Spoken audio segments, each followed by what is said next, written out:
Hello everyone, and welcome to SUNUP. I'm Lyndall Stout.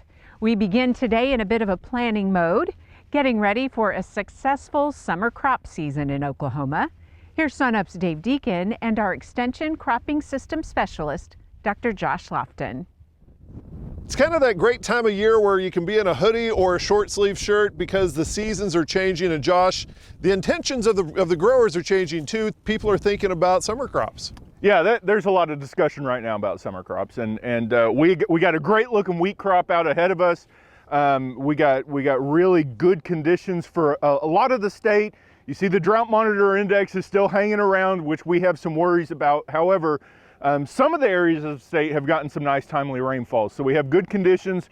Soil temperatures, if you look at Mesonet, they're warming up nicely. So we're kind of at that time. You know, it's kind of one of those things, Dave, you blink once and it's almost April and we're almost ready to go. And a lot of discussion on what crops we're gonna go with and what's gonna be our prominent summer crop this year. And there's a lot of stuff still up in the air, I think. 2020, there were a lot of surprises whenever it did come to the summer crops. Are we gonna see those surprises carry over into 21? Dave, my crystal ball isn't working this year and I just don't know. Right. We have a lot of interest still in soybean. Right. It's looking really good. Grain sorghum prices are still really nice. They are dropping a little bit here and there locally, but they are still very nice.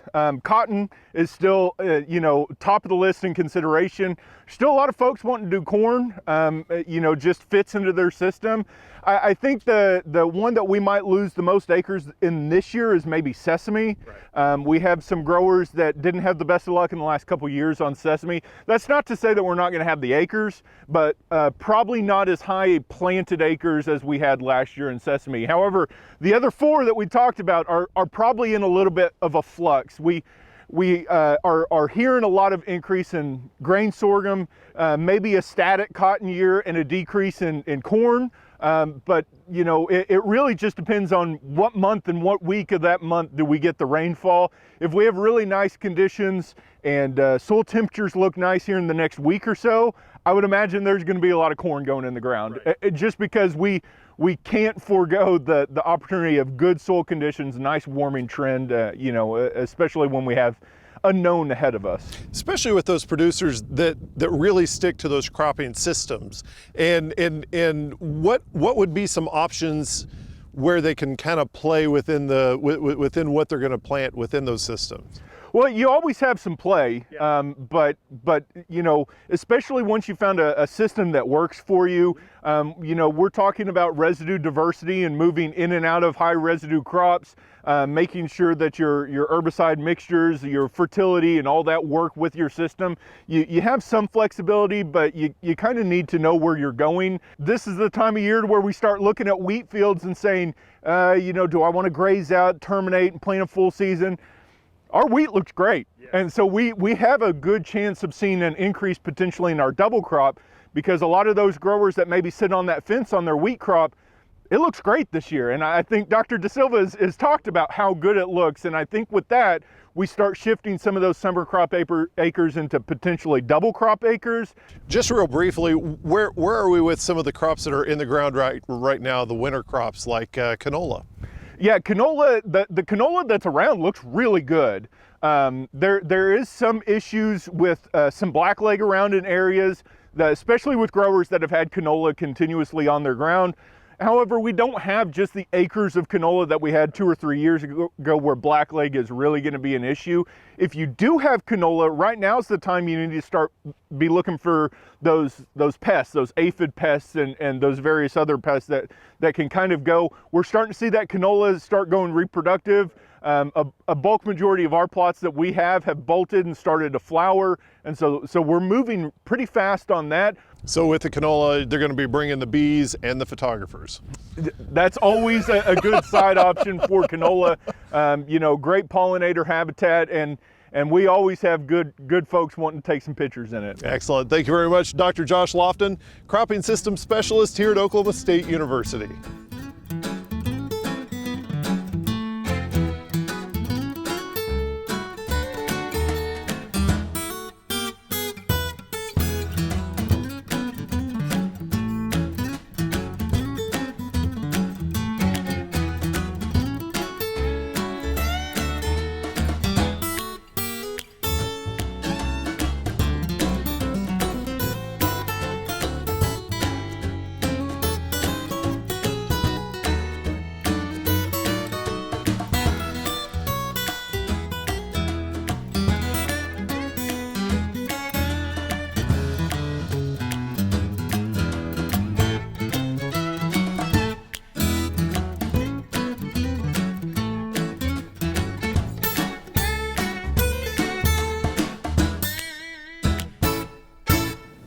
Hi, Wes Lee, and welcome to the Mesonet Weather Report. Soil temperatures are a very important weather component to Oklahoma farmers, ranchers, and even homeowners. They are what drive spring green up, and they should be considered when planting seeds, bulbs, or other plant parts into the ground. At most Mesonet towers, we have 4 sensors below ground that measure soil temperature. They're located at 2, 4, 10, and 24 inches. We also have a 4-inch sensor under a chemically treated bare soil at each site. We provide maps in real time, a 1-day average and a 3-day average. With so many soil temperature map options to choose from, it can be confusing to pick which one is most appropriate for your needs. I prefer to use the 3-day average map that is closest to the depth you are interested in. For planting most crops in clean till, I would use the 4-inch bare soil map, which tends to warm up faster than under sod. Sometimes looking at a graph over time can be useful, such as this 7-day change in soil temps at Altus. At deeper depths, especially 24 inches, it takes a long time to see a change in temperatures as the weather warms or cools. Now here's Gary with a look back at the March weather summary. Thanks, Wes, and good morning, everyone. Well, as usual, we start out with the latest U.S. Drought Monitor report for Oklahoma. Not much change there, and then we're going to take a look back at March and see what the conditions were that may have impacted that Drought Monitor report. Well, not much change from last week. We do see that diminishing drought in southwestern Oklahoma, and a little bit less drought down in south central Oklahoma. Not too much change there. And then we see, of course, the abnormally dry conditions starting to expand up into east central Oklahoma from the south central portions of the state.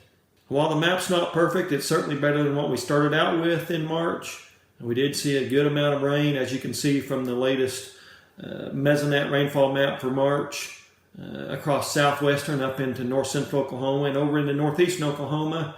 Really much of the northwestern half to third of the state, and including that part up there, northeastern Oklahoma, got some pretty generous moisture for the month of February. Now, as we go down to the southeast of about I-44, we do see those diminishing amounts, in some cases less than even an inch of rainfall in parts of central and southwestern Oklahoma, a little bit farther to the southwest, down in Tillman County.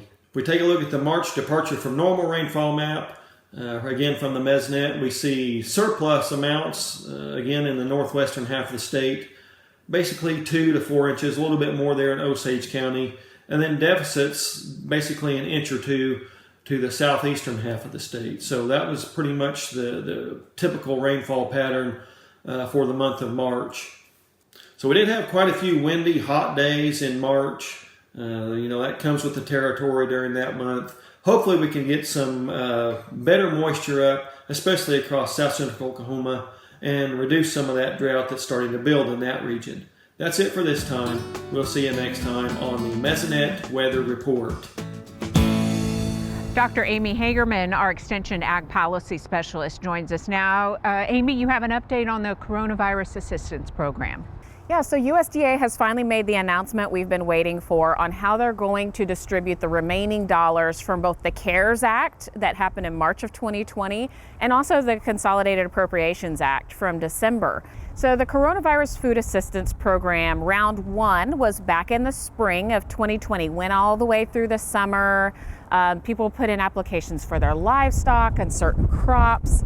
Well, this is actually going to expand those livestock payments for cow-calf producers. They don't have to put in a new application. They're going to take the information from their CFAP 1 application and actually issue a second payment based on that first application that they put in. Then in the summer and into the fall, we went into CFAP 2, and that was really the expansion for our crop producers, including our wheat producers in the state. Again, we're going to get an expansion of $20 per acre for those crops that were covered under CFAP 2 and all those producers who put in applications in that CFAP 2 process. You mentioned the additional aid and that sort of December date. How does all of that work and how will that play out?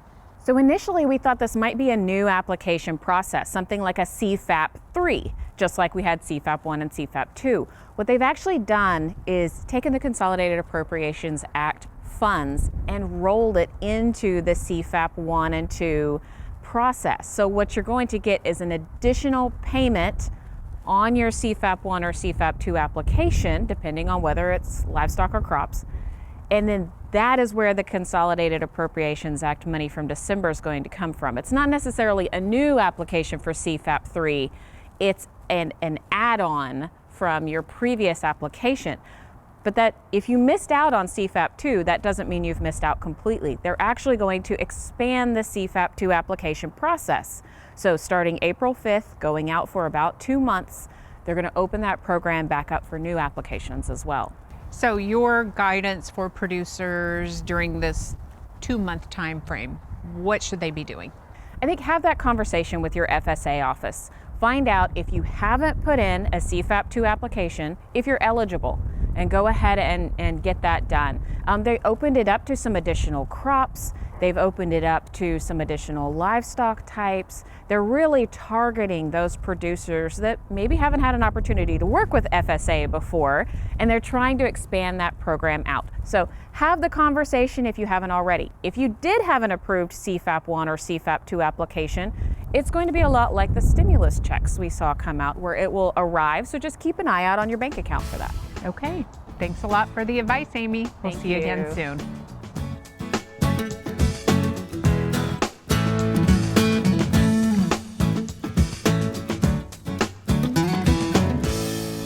Good morning, Oklahoma. We're back again on Cow-Calf Corner, and this week we're going to address EPDs and genetic prediction when we are interested in selecting for improved growth or carcass merit.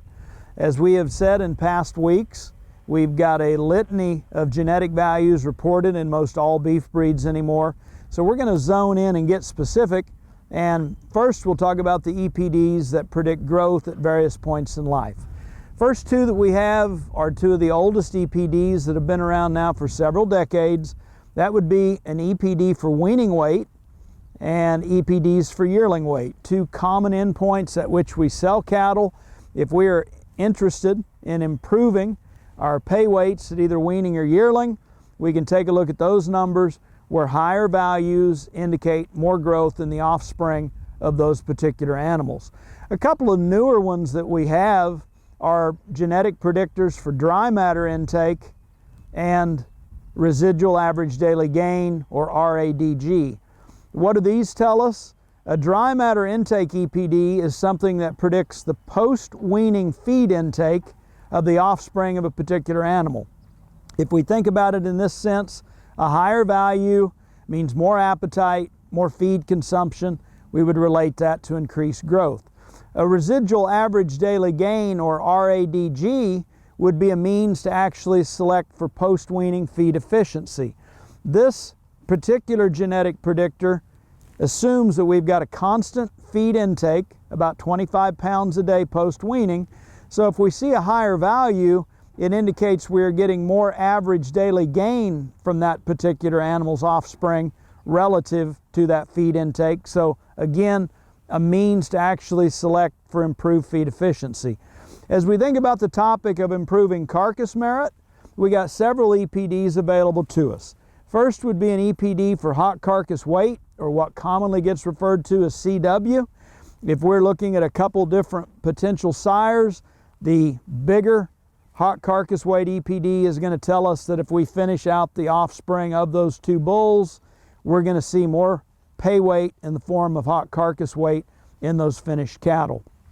A marbling EPD, based on units of marbling scores, would be a means to select for improved quality grades. Higher marbling EPDs are going to relate to higher quality grades, or higher marbling scores, which relate to higher quality grades in finished offspring.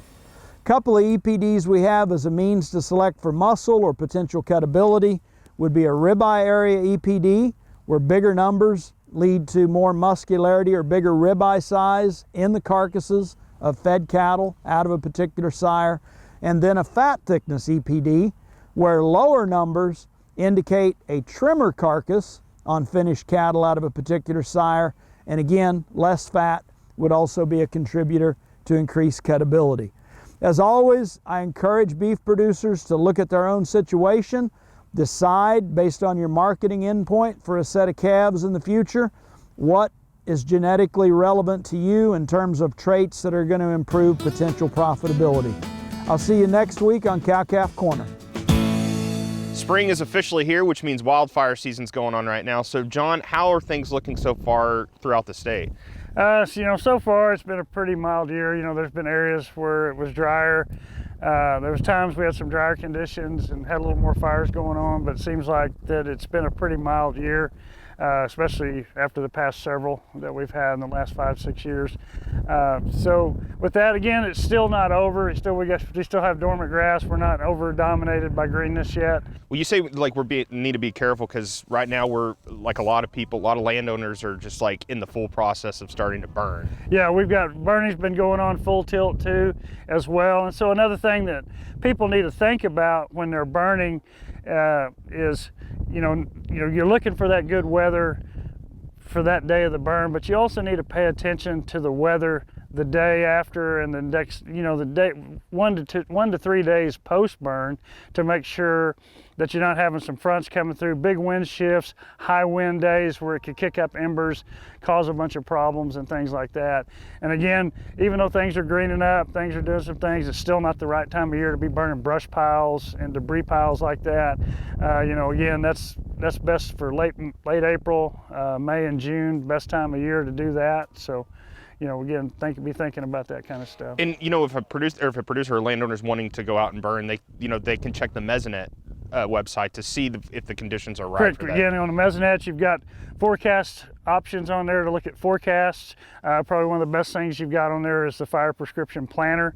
Again, so you can put in conditions within that, again, temperatures, relative humidities, wind speeds, wind directions, fuel moistures, different smoke dispersion, and then it will give you a 84-hour forecast in advance on when you meet that criteria that you want for your burning and stuff. So that's a good tool to have to use for prescribed burning and planning burns in the future. And one thing that landowners need to that can really help them and help their surrounding communities to log their burns. Correct, and that's one of the things that we've got.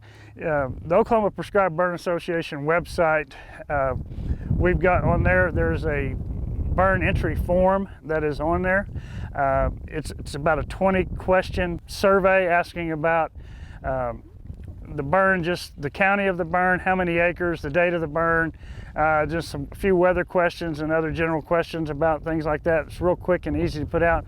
We've been doing that since 2015. We like to use it. It helps us get a lot of good information about number of burns that are getting done each year, the safety record, and a lot of things that we can use that for, that information for. And so that's on the OPBA website, as well as we have an app that has the same form on it, the RX Burn entry form, and that we've developed so you can have it on your phone and just log stuff in. Again, both of those, there's no personal information required. We ask for no personal information or anything like that, so you don't have to put an email or anything in, so no personal information is gathered. We just want to know the information about the burn. So you mentioned burning brush piles, and there's a difference between burning brush piles and then burning your pastures. Right. We've got two different terms that we get used, and a lot of times they get used interchangeably, but they're really not. So prescribed burn and controlled burn. Prescribed burn is what we deal with. And again, a prescribed burn is a burn on a specific area for specific goals and objectives. What we consider a controlled burn is somebody burning brush piles, debris, and junk. That's just what it is. But again, a lot of people think that controlled burns are prescribed burns, and they're not. Because again, like I said, the prescribed burn has some planning and thought put into it. All right, thanks, John. John Weir, fire ecologist here at Oklahoma State University. And if you'd like some more information for the burn form and the app, go to our website, sunup.okstate.edu.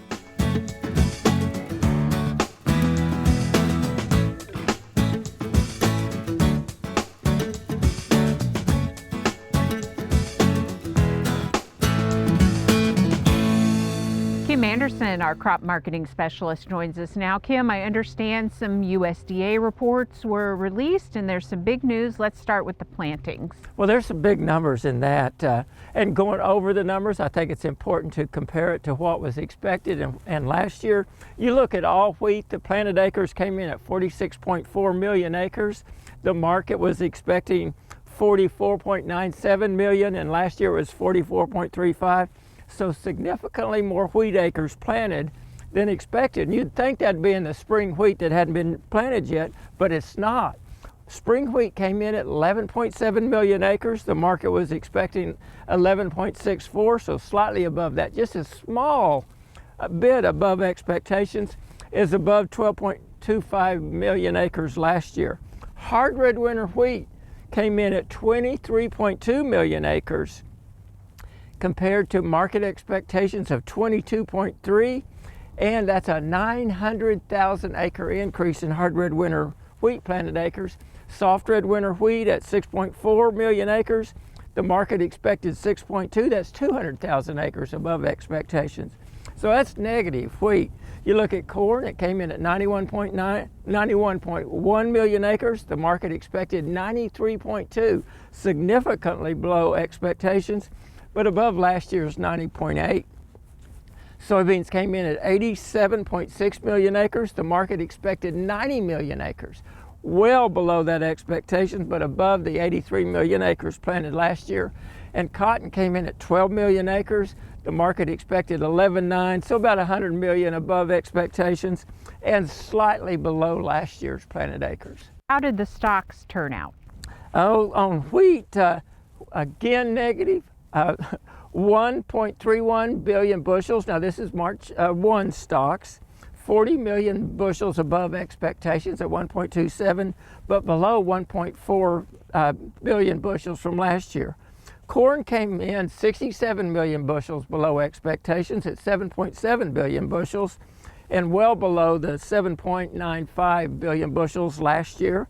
Soybeans came in 22 million bushels above expectations, not much, at 1.56 billion compared to expectations of 1.53 and 2.255 million bushels or billion bushels last year. Is all of this enough to stop the downward trend in wheat prices that we've been seeing lately? Well, if you look at those wheat numbers, planted acres well above expectations, especially for your winter wheats. The stocks above expectations. No, this data is not enough to stop the downward trend in wheat prices. What about corn and soybean prices then? Well, those were both positive, and we saw corn prices and we saw soybean prices increase dramatically right after the report. And given the fact that the corn wheat price ratio is such that it's economical to feed wheat right now, wheat prices went up with corn prices. So corn and wheat are married, and corn's the most powerful right now, and it's bringing wheat up with it. So wheat numbers, negative, downward prices, but corn prices are more positive and they're bringing wheat up with it. And where did cotton land in all of this? Well, cotton landed pretty good. Cotton acres were higher than expected, but slightly higher.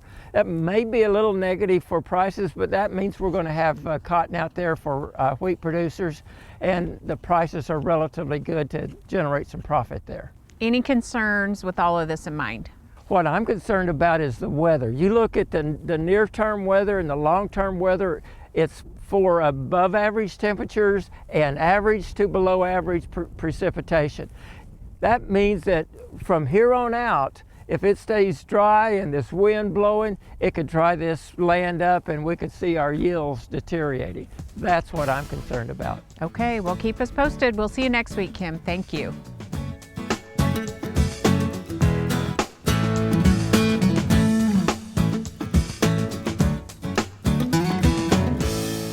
Today, I thought I'd share a little bit of information about the different types of wheat flour.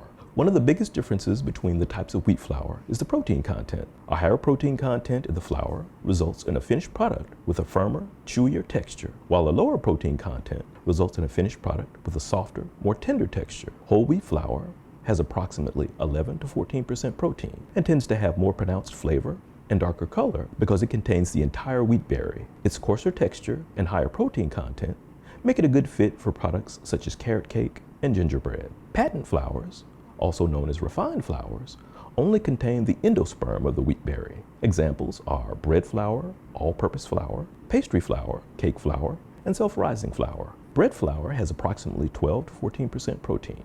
The high protein content helps provide structural support in products such as yeast leavened bread, where the protein helps entrap carbon dioxide, providing a larger volume and chewier crumb. All-purpose flour has approximately 9 to 11% protein. The relatively high protein content makes all-purpose flour appropriate for some types of bread, pizza crust, and some pastries. Pastry flour has approximately 7 to 9% protein content. This results in products such as pies and tarts that have textures that are tender and flaky. Cake flour has a very low protein content, approximately 6 to 8%. This results in products such as muffins, scones, and of course cakes that have soft, delicate textures. Self-rising flour has approximately 8 to 8.5% protein content and contains added salt and baking powder. The low protein content results in products such as biscuits, muffins, and pancakes that have a tender, soft texture. So hopefully the next time you're in the mood to do some baking, you found this helpful. For more information, please visit sunup.okstate.edu or food.okstate.edu. That'll do it for our show this week. Remember, you can find us anytime at sunup.okstate.edu and also follow us on YouTube and social media. I'm Lyndall Stout. Have a great week, everyone, and remember, Oklahoma agriculture starts at sunup.